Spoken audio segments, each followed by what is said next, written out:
quantique nous renseigne sur les lois du monde à toute petite échelle.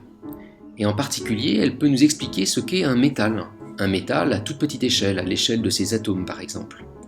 Alors un métal, c'est composé d'atomes, des atomes régulièrement disposés les uns à côté des autres. Ils forment, vous voyez, une sorte de succession de motifs très régulièrement empilés.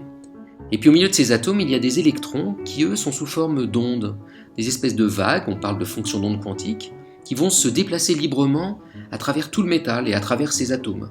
Et donc les électrons libres du métal se déplacent comme des vagues dans la mer. Mais on n'est pas capable de les voir directement, ces vagues. Ce qu'on voit le plus, finalement, c'est la signature des défauts du métal. Quand un atome n'est pas là où il devrait être, par exemple, quand un atome est là en trop, eh ben, les électrons vont faire comme des vagues autour d'un caillou dans la mer. Elles vont s'écarter, vous voyez, comme ces petits motifs. On parle d'oscillation de Friedel.